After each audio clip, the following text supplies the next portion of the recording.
Hey guys, it's a really sad day for me personally here today because it's time for the old Hellcat to go away. We've had it for almost 3 years, and we buy these cars because they're really about making videos, and we've probably done about as many videos as we can with the Hellcat.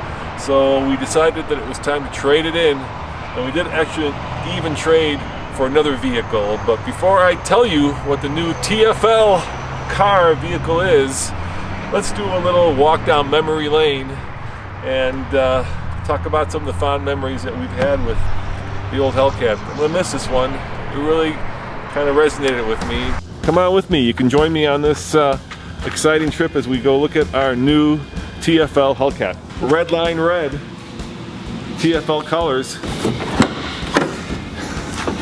Hell yeah, it's a Hemi!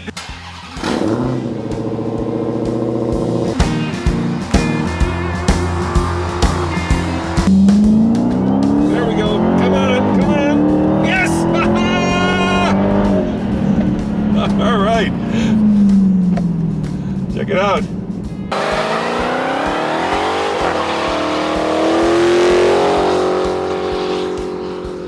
All right, one more pull.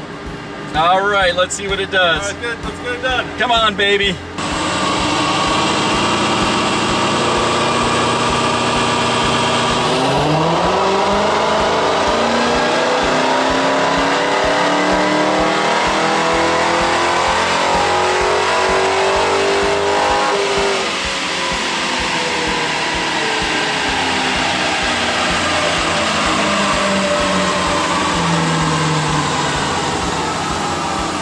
$551.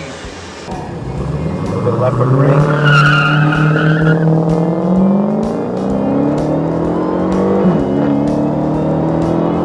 That's a pretty good launch. Shifting hard now in 700 horsepower mode. 114 according to the speedometer through the quarter. 140 through the half. 151, 152. Moves around a little bit. There we go, past the mile. We're here at Johnson's Auto Plaza, and these guys really treat us right. And so that's why we came here to do the trade. Now, it was almost a direct trade. The Hellcat in trade-in was worth $45,000. That's partially because it still has warranty on it. It's not quite 3 years old. And walk with me, and we'll show you what we bought. The car itself that we bought was $51,000, but with a little help from these guys and a couple discounts, we got it for $46,000. So we actually owe $1,000, and there it is. It's a car that I personally can't wait to get behind the wheel. It's a Jeep Wrangler Rubicon, and this summer, Tommy and myself are going to be going on an adventure. We're calling it the Mighty 10. That's a new series that we're developing, and basically the idea is to take it on 10 of the most beautiful Colorado mountain passes possible.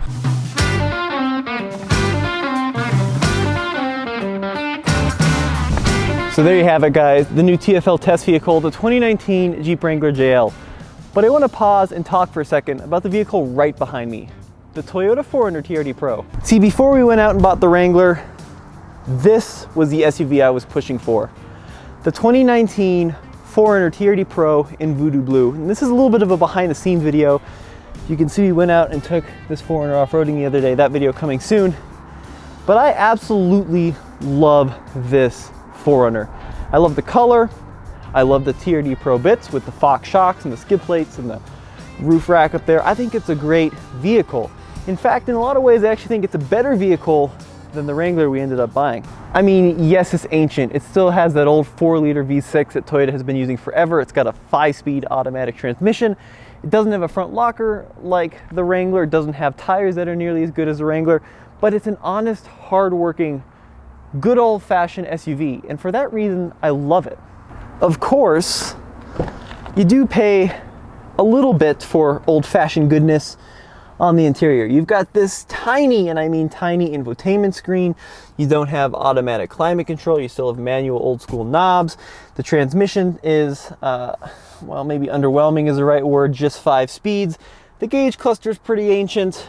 A lot of the buttons feel like they should be in a 1990s Corolla instead of a new $47,000 SUV, but still, none of that really matters to me because just it's a solid vehicle. It would have been fun to do a series around, but there's one main reason we didn't buy the 4Runner. And this is that reason in 3, 2, 1. There it is. That's right, guys. We just finished filming, not editing, not producing, not uploading, but filming a series on the Toyota Land Cruiser. This is a 200 series we bought a few months ago.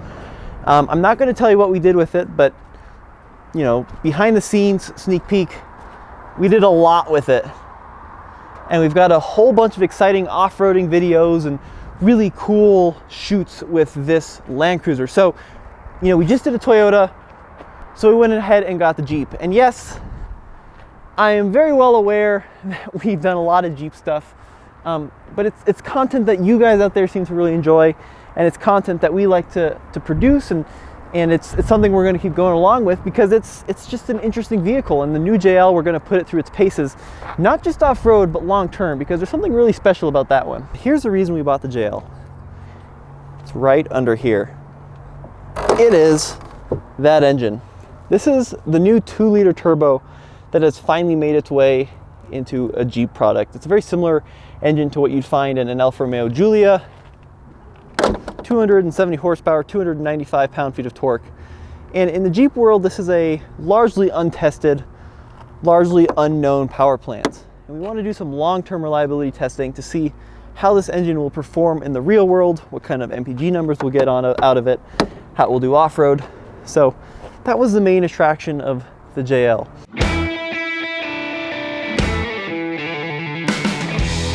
First of all, Rubicon. Now, why did we go for the Rubicon most off-road worthy trim? Well, it's because we've learned our lesson a couple times in the past now with the TJ, and then most notably my JK. They're really good off-road. You can make them very capable, but the second you want to add an electronic locker or an air locker to the front or back, it gets super, super, super expensive really quickly. The Rubicon has them out of the box. They're under warranty. You know they're going to work. Or if they don't, you can bring it back to the dealer so they can make them work. It's just a trim that you really want to go for if you think you're going to be doing, well, anything more than a moderate amount of off-roading. So Rubicon trim was kind of a must. You also have the higher fender flares here, which accept a larger tire. You also have these completely awesome KO2s from the factory. And I know I sound like a fanboy, but this really is my favorite tire. No, BF Goodrich is not paying me to say that. It's just a killer tire. Off-road, in the snow, in the mud it's okay, in the sand it's pretty good. Other things you'll notice, well, hardtop. We're in Colorado, so they all pretty much had a hardtop, and we bought this just like you guys would. We didn't custom order it. We didn't go through some back Jeep special access door. We went to Johnson's Auto Plaza in Brighton, and we picked it off the lot. So this is one of the ones they had in stock. You can see here, Johnson's Auto Plaza. Again, promise they're not paying us to say this, but it was a really great experience. We've used them a few times, and they're awesome. So let's talk about the fun stuff. It's pretty loaded, if I'm being honest.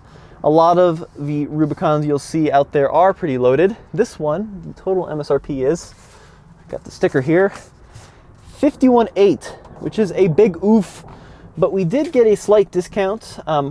Brought it down about $47,000, and let's take a look at some of the options in here. So first of all, an automatic. Well, why is it an automatic? Because we wanted the 2-liter turbo, and you can't get the 2-liter turbo unless you get the 8-speed automatic. And this is kind of a bummer, if I'm being honest, because I love the manual in my Jeep, but the 2-liter turbo with the automatic added another about $3,000 onto the price of this Jeep. You save about $3,000 if you get the Pentastar V6 with the manual transmission. This one also has the leather seats, which again, I'm not a huge fan of. Probably would have preferred cloth. What I am a fan of, however, is the 8.4-inch display here. This Uconnect system is killer.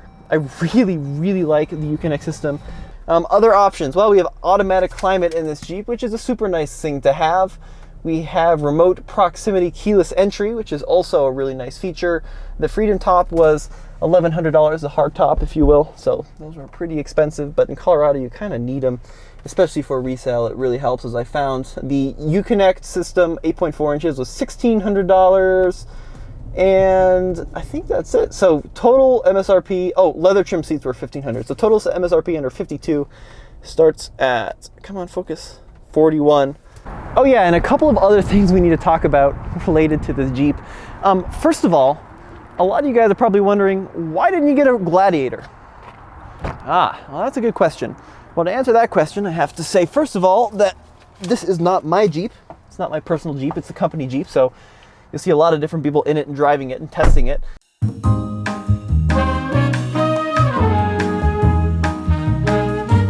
So we've been living with this Wrangler for about 2 weeks now, and here are the things we like and here are the things we really don't, plus some added cool features you may not know about. There are a couple different headlight options available for the Wrangler. Now the coolest ones are the LEDs, but it's a pretty expensive package. Now we have the standard halogen headlights that you see on many of these Wranglers. When you get the LEDs here in the fender, you get this really cool strip of LED blue as your daytime running light, but you actually still get a daytime running light on the Wrangler if you don't get the LEDs. It's just a standard halogen bulb. It looks a little bit more clunky, but it's pretty cool to have. The first thing I'm not a huge fan of with the Wrangler is the new key. It's big and it's pretty bulky, and I wish it was just a little slimmer. One thing I do like, however, that is a huge upgrade over the JK is the remote proximity key. So what I do is I can lock it with this button on the door handle, and then I can use my hand behind the handle to get into it without ever touching the key. This is good if you want to just leave the key in your pocket. Now weirdly, you see a lot of Wranglers, even loaded ones, that don't have the remote proximity key option. It's $495, but it's $495 well spent. One of the biggest improvements between the JL and the JK is the operation of the freedom panels up here. Now the freedom panels are these two tops that you can remove. They're kind of like T-tops that are easy to take out so you don't have to pull off the whole rear section if you still want to have some fun in the sun. But what's cool about them is they're much easier than the old outgoing JK. So rather than having a bunch of latches and these mushroom knobs that take forever to undo, it's just a few latches, pull them out, and you're good to go. Okay, now that I have the freedom panels off, I can show you another much improved feature on the JL over the JK, and that has to do with this, the sports bar. Note, it's not a roll bar per se. I couldn't roll down a mountain and live like in a race car, but it does offer some rollover protection, and more so in the JL. Now check this out. On the JK, this top bar would actually meet the windshield and stop altogether, but on the JL, it's one continuous bar down the A-pillar. This offers a couple of improvements, one of them being that I can fold the windshield down now much easier because I don't have to remove this top section. It folds down independently. It's also a little bit more secure. One thing I do love about this new Wrangler are the doors. Now, if you've ever tried to get into a Wrangler on a hill, especially a side slant, well, you find that the doors kind of slam and they just move around when they want and how they want because they're just fixed in place with a strap. But these new ones, they actually stay where you leave them. Look at that. So these rear doors have two specific positions, and then same thing on the front doors. And what this means is when you're off-road getting in and out like we do a lot when we're filming, they're not just flopping around willy-nilly, they actually stay in position. It also means that they're a little bit more tricky to take off than a JK door, but they still come off pretty easily. The next great thing about the JL is back here, and that of course is the backup camera.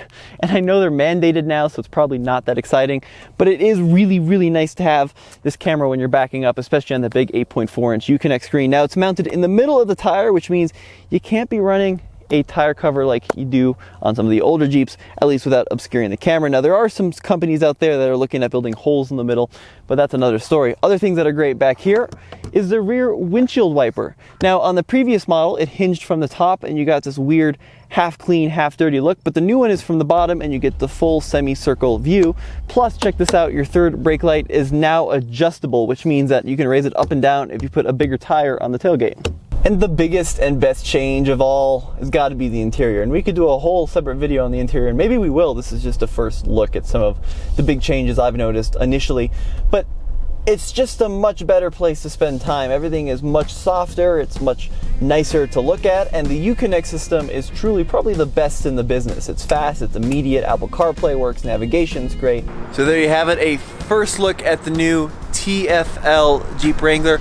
We've got a whole bunch more videos planned with this Jeep coming up, so be sure to stay tuned. And as always, I'm Tommy, and that was my dad. For the Fastlane Car, go back to tflcar.com for the latest and greatest in Jeep Wrangler reviews.